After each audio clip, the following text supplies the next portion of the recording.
Apakah kalian tahu karakter NPC atau non-player karakter dalam sebuah video game? Mereka punya rutinitas yang tetap. Mereka berjalan di rute yang sama, mengucapkan kalimat yang sama, dan bereaksi dengan cara yang sepenuhnya bisa diprediksi, karena mereka hanyalah karakter yang kaku atau dingin. Mereka tidak mempunyai pilihan. Mereka hanya menjalankan algoritma yang sudah ditulis oleh programmer. Nah, sekarang pertanyaannya, bagaimana jika kita sebenarnya tidak ada bedanya dengan mereka? Tapi itu jelas menyisakan satu pertanyaan besar yang menghantui sejarah pemikiran manusia selama beribu-ribu tahun. Jika Tuhan adalah sang programmer yang maha mengetahui, dan jika segala sesuatu tertulis dalam master file atau yang Islam sebut sebagai Lauhul Mahfuz, apakah kita benar-benar punya kehendak bebas atas diri kita sendiri? Atau jangan-jangan semua tawa, air mata, kerja keras, dan dosa yang kita lakukan sebenarnya hanyalah sebuah skrip yang sedang dijalankan? Apakah kita adalah pemain utama atau kita hanyalah NPC yang tertipu dan merasa punya pilihan?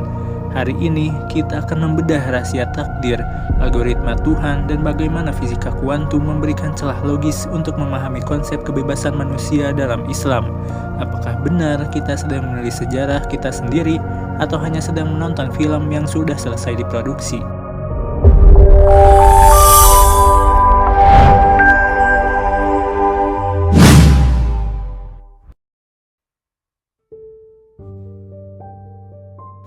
Mari kita mulai dengan sebuah eksperimen. Pikirkan yang sederhana namun meresahkan. Bayangkan sebuah meja bar. Jika kita memukul bola putih dengan kekuatan tertentu pada sudut yang sangat presisi, maka secara hukum fisika bola sasarannya pasti akan masuk ke lubang. Tidak ada keajaiban di sana. Itu hanya matematika dan benturan murni. Jika kita tahu persis posisi setiap atom di alam semesta ini dan gaya yang mengenainya, bukankah secara teknis kita bisa menghitung apa yang akan terjadi 1 detik kemudian, 1 jam kemudian, bahkan 1000 tahun kemudian? Inilah yang dalam sains disebut sebagai determinisme, sebuah pandangan bahwa alam semesta ini seperti jam mekanik raksasa. Sekali ia diputar, setiap detik berikutnya sudah ditentukan oleh detik sebelumnya. Jika alam semesta adalah simulasi, maka determinisme adalah garis waktu yang sudah terkunci di dalam kode. Bagi banyak ilmuwan modern, hal ini membawa mereka pada kesimpulan yang cukup mengerikan, bahwa kehendak bebas manusia itu sebenarnya tidak ada. Mereka berargumen bahwa ketika kita memilih untuk bangun lebih pagi hari ini, atau memilih untuk memaafkan seseorang, itu sebenarnya bukan pilihan kita. Itu hanyalah hasil akhir dari jutaan reaksi kimia di otak kita yang dipicu oleh hormon, yang dipengaruhi oleh apa yang kita makan kemarin, hingga yang dipengaruhi oleh genetik kita, dan seterusnya. Mundur terus hingga ke awal penciptaan. Kita merasa seperti pemain atau player, padahal menurut pandangan ini kita hanyalah karakter yang sedang menonton rekaman hidup kita sendiri, tanpa bisa mengubah satupun keadaan. Kita merasa bebas, padahal kita hanyalah bola bar yang memantul di atas meja takdir. Nah, disinilah letak kegelisahan yang sering menghampiri kita sebagai seorang muslim. Islam memiliki sebuah konsep yang disebut sebagai Lauhul Mahfuz, sebuah master file atau sebuah server utama yang mencatat segala sesuatu yang telah, sedang, dan akan yang terjadi. Al-Quran menegaskan dengan sangat indah, namun pun tegas. وعنده مفاتح الغيب لا يعلمها إلا هو ويعلم ما في البر والبحر وما تسقط من ورقة إلا يعلمها ولا حبة في ظلمات الأرض ولا رطب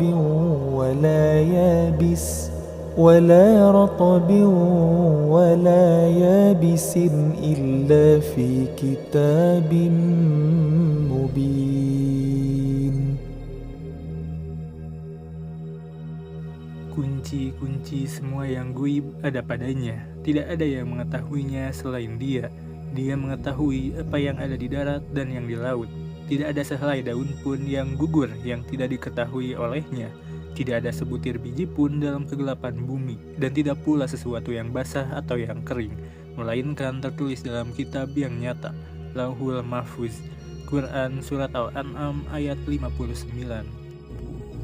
Dalam Al-Quran Surat Al-An'am ayat 59 tadi, terdengar seperti determinisme ilahi, logika kita yang seringkali terjebak dalam lorong gelap yang sama.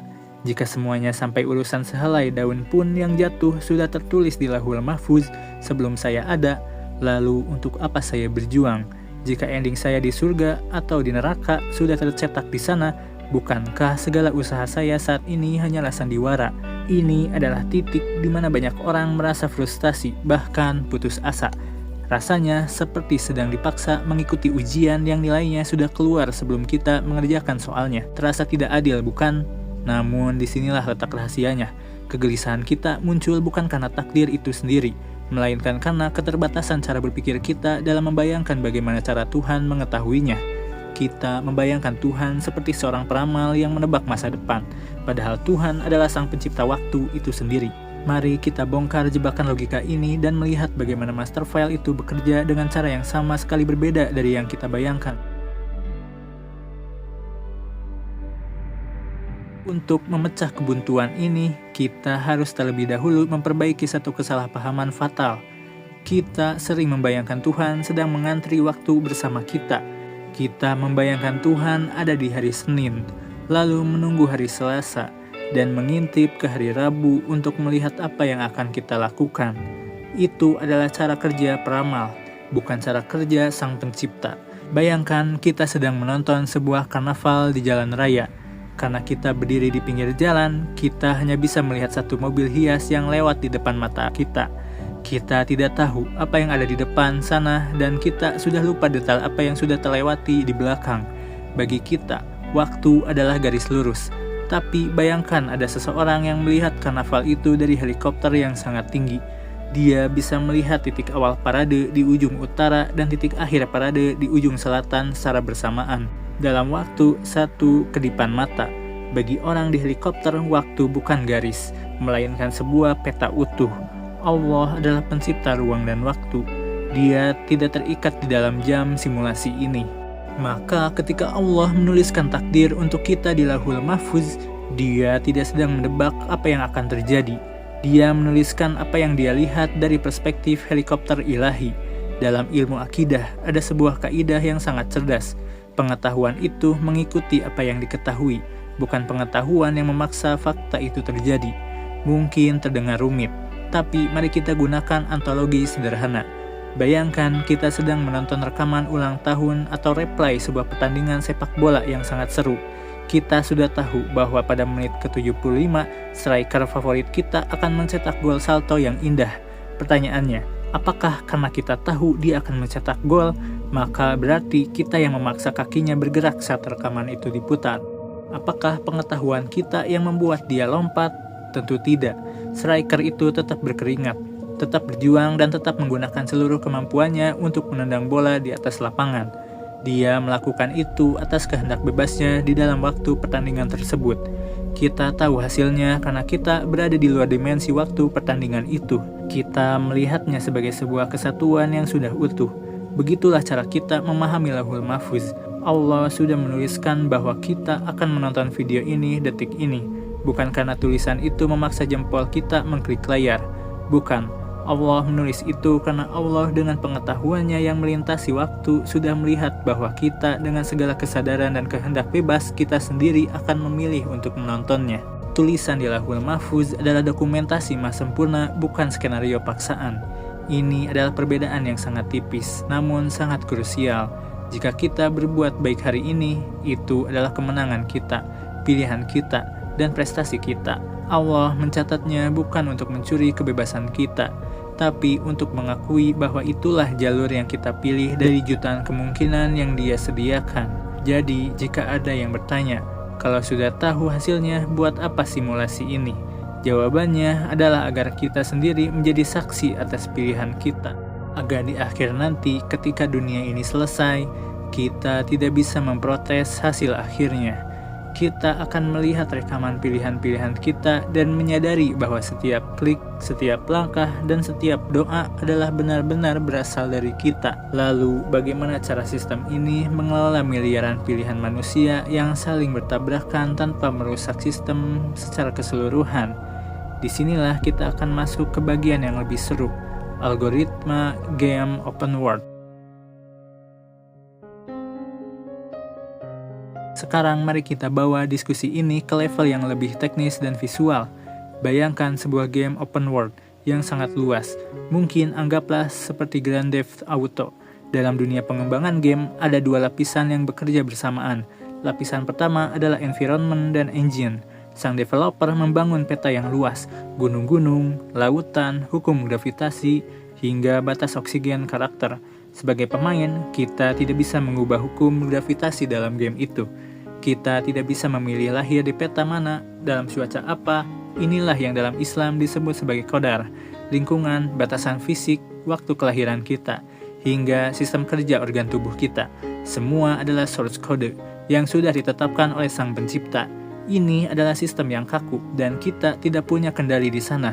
Namun di tengah sistem yang kaku itu, sang developer memberikan sebuah krusial, yaitu controller, sebuah kendali di tangan kita.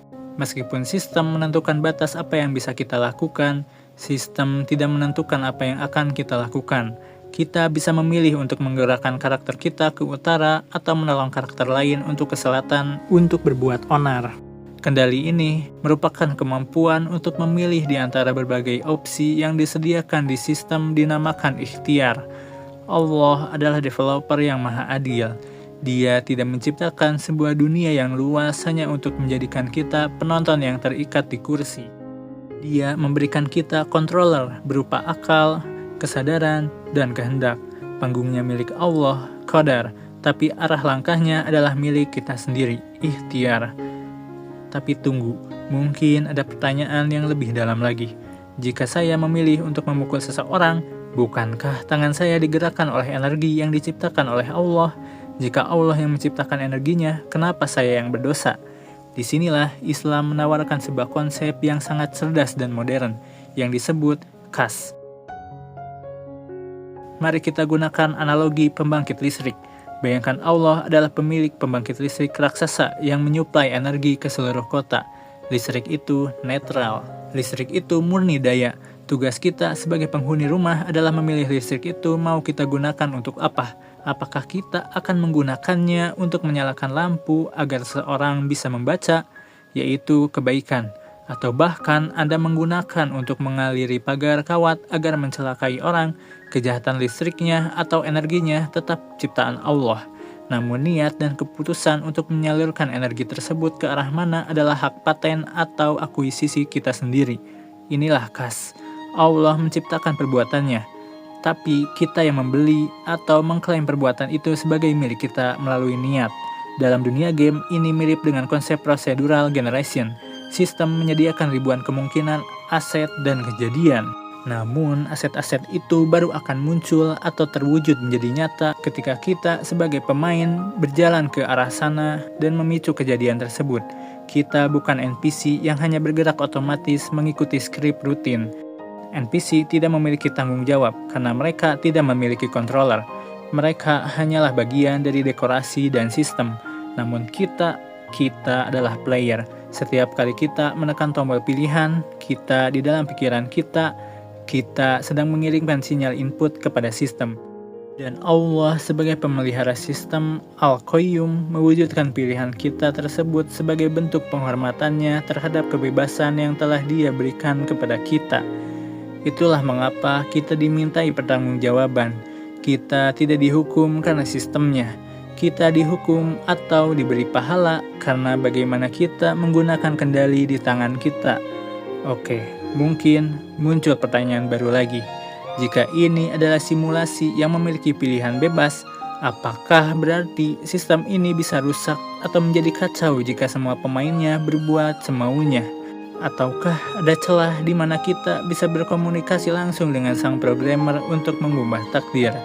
Disinilah kita akan masuk ke bagian yang paling menyentuh, fisika kuantum dan keajaiban doa. Banyak orang yang merasa putus asa dengan takdir karena mereka masih terjebak dalam logika sains abad ke-19, yaitu fisika klasik. Dulu, ilmuwan menganggap alam semesta ini seperti mesin jam raksasa yang sangat patuh. Jika kita tahu posisi satu baut, kita tahu posisi semua baut lainnya. Pandangan ini sangat dingin, kaku, dan membuat manusia seperti sebuah robot yang terjepit di dalam gear mesin yang besar. Namun di awal abad ke-20, dinding determinisme itu runtuh. Para ilmuwan masuk ke level subatomik dan menemukan sesuatu yang sangat aneh sekaligus indah, mekanika kuantum. Di level paling dasar dari realitas kita, partikel tidak berperilaku seperti bola pada jalurnya. Ada yang disebut sebagai Heisenberg uncertainty principle atau prinsip ketidakpastian. Di level ini, partikel seolah-olah memiliki kehendak sendiri. Ia tidak berada di satu titik pasti, melainkan berada di banyak kemungkinan titik sekaligus. Dalam bahasa teknisnya, ia berada dalam kondisi super presisi. Bayangkan sebuah koin yang sedang berputar sangat cepat di atas meja. Selama ia berputar, ia bukan angka dan bukan pula sebuah gambar. Ia adalah keduanya sekaligus. Ia baru akan memilih menjadi angka atau gambar ketika putarannya berhenti, atau ketika kita menyentuhnya. Dalam simulasi alam semesta ini, berarti sang programmer tidak mengunci setiap partikel dalam jalur mati yang membosankan. Sebaliknya, dia membangun sebuah sistem yang memiliki fleksibilitas di akar terdalamnya. Realitas kita tidaklah kaku seperti semen yang sudah kering. Ia lebih mirip seperti air yang bisa diarahkan oleh sebuah pilihan atau pengamatan. Secara filosofis, penemuan fisika ini memberikan nafas lega bagi konsep doa dalam Islam. Kita sering bertanya, jika semuanya sudah tertulis di Lauhul Mahfuz, bagaimana mungkin doa bisa mengubah takdir? Disinilah Nabi Muhammad SAW memberikan jawaban yang sangat revolusioner. Tidak ada yang dapat mengubah qada, yaitu ketentuan kecuali doa. Ibaratnya dalam sebuah simulasi tingkat tinggi, doa adalah input luar biasa yang dikirimkan oleh sang player langsung kepada sang programmer. Doa adalah bukti bahwa sistem ini interaktif, bukan sistem yang mati. Mari kita gunakan sebuah analogi GPS atau aplikasi Google Maps di ponsel kita. Ketika kita menentukan tujuan ke titik B, GPS akan memberikan kita satu rute utama.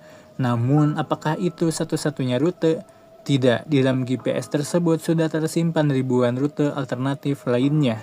Jika di tengah jalan kita melihat hambatan, lalu kita memutuskan untuk berbelok atau memilih rute baru dan doa, maka seketika itu juga sistem akan menghitung ulang dan memberikan kita jalur baru yang berbeda, namun tetap menuju tujuan yang sama. Apakah jalur baru ini sudah ada di dalam database GPS sejak awal? Iya. Apakah GPS itu tahu kita akan berpindah rute? Ya, tapi apakah perpindahan rute itu terjadi karena keputusan kita saat itu juga? Iya, begitulah cara kerja Lauhul Mahfuz dan doa. Allah sedang menulis sebuah kemungkinan jalan hidup kita. Jika kita pasrah dan diam, kita mengikuti jalur A. Jika kita bekerja keras dan mengetuk pintu langit dengan doa yang tulus, kita bisa berpindah ke jalur B. Keduanya sudah tertulis. Keduanya sudah diketahui oleh Allah. Namun, pilihan untuk memicu perpindahan jalur itu berada di tangan kita sendiri. Takdir bukanlah satu rel kereta api yang lurus tanpa pilihan. Takdir adalah jaring-jaring kemungkinan yang sangat luas, di mana Allah memberikan kita hak untuk memilih takdir mana yang ingin kita jalani. Sebagaimana perkataan Umar bin Khattab yang sangat terkenal saat beliau menghindari daerah wabah. Aku berpindah dari satu takdir Allah menuju takdir Allah yang lain. Dalam pemahaman ini, kita menyadari bahwa kita memiliki kekuatan untuk berinteraksi dengan sistem ini. Kita bukan sekadar penonton yang tidak berdaya. Kita adalah entitas yang diundang oleh Sang Pencipta untuk ikut mewarnai jalannya. Simulasi ini melalui pilihan dan sujud kita. Tapi jika kita memang punya pilihan sehebat ini, kenapa simulasi ini harus ada sejak awal? Kenapa harus ada ujian yang terkadang terasa sangat berat? Mari kita masuk ke bagian terakhir, yaitu pencerahan tentang tujuan di balik semua ini. Setelah semua penjelasan teknis tadi, kita sampai pada satu pertanyaan terakhir yang paling mendasar. Sebuah pertanyaan yang sering diajukan dengan gugat. Jika Allah Maha Kuasa, jika Allah mencintai kebaikan, mengapa Dia tidak membuat semua manusia atau semua karakter menjadi baik saja? Mengapa sang programmer membiarkan ada opsi untuk error, untuk menjadi jahat, atau untuk merusak sistem? Jawabannya adalah sebuah prinsip universal yang sangat elegan. Tanpa adanya pilihan, tidak akan pernah ada namanya nilai. Tidak ada pilihan, tidak ada nilai. Ingat itu baik-baik. Mari kita lihat benda di sekitar kita. Sebuah kalkulator tidak akan pernah kita sebut sebagai pahlawan matematika hanya karena dia selalu memberikan jawaban 2 tambah 2 sama dengan 4. Dia tidak jujur, dia tidak pintar, dia juga tidak taat. Dia hanyalah sebuah mesin yang terpaksa mengikuti algoritma. Dia tidak punya pilihan lain. Jika kalkulator itu rusak dan memberikan hasil 2 tambah 2 sama dengan 5, kita tidak menghukumnya. Kita mungkin hanya membuangnya. Namun manusia berbeda. Seorang manusia disebut jujur justru karena di hadapannya ada kesempatan emas untuk berbohong demi keuntungan pribadi. Namun dia memilih untuk tetap pada kebenaran. Seorang manusia disebut sabar karena di dalam dirinya ada amarah yang membara. Namun dia memilih untuk menahannya. Inilah yang membuat martabat manusia dalam pandangan Islam bisa lebih tinggi daripada malaikat. Malaikat adalah entitas yang terprogram untuk taat. Mereka tidak memiliki nafsu, tidak memiliki rasa lapar, dan tidak memiliki ego. Ketaatan mereka adalah ketaatan sistem. Tapi kita adalah entitas yang memiliki algoritma nafsu. Kita memiliki rasa takut, rasa malas, dan keinginan untuk mementingkan diri kita sendiri. Allah berfirman dalam surat Asy-Syams, maka Allah mengilhamkan kepada jiwa itu, yaitu jalan kefasikan dan ketakwaannya. Dunia ini diciptakan bukan sebagai tempat rekreasi, melainkan sebuah algoritma penyeleksi raksasa. Dunia ini adalah tempat untuk memisahkan mana entitas yang hanya sekadar ikut arus, yang hanya mengikuti insting hewani dan algoritma biologi, dan mana entitas yang mampu menggunakan kesadarannya untuk bangkit melampaui sistem tersebut. Tuhan sedang mencari mereka yang mampu memilih cahaya meskipun kegelapan tersedia di depan mata. Jika kebebasan pilihan ini tidak nyata, maka konsep surga dan neraka akan menjadi sebuah lelucon yang tidak adil. Surga bukan sekedar hadiah dan neraka bukan sekedar hukuman. Keduanya adalah konsekuensi logis dari arah mana yang kita pilih selama hidup di dalam dunia. Bayangkan jika kita bermain sebuah game, tapi semua gerakannya sudah diatur secara otomatis oleh komputer. Kita hanya duduk menonton tanpa menekan tombol apapun. Apakah kita akan merasa bangga saat melihat tulisan "kamu menang" di akhir layar? Tentu tidak. Kemenangan itu terasa hambar karena ini bukan kemenangan kita. Begitu juga dengan hidup kita. Allah memberikan kita kesulitan, godaan, dan tantangan. Bukan karena Dia ingin kita gagal. Dia memberikannya karena ketika kita sampai di garis finish nanti, kita akan melihat hasil akhir hidup kita. Kita bisa berkata dengan bangga, inilah aku, inilah pilihan-pilihanku, inilah cintaku yang aku buktikan melalui perjuangan, bukan karena aku dipaksa. Tuhan tidak sedang bermain-main dengan kita. Dia memberikan kita kesempatan untuk menjadi entitas yang memiliki nilai abadi, yaitu surga atau neraka.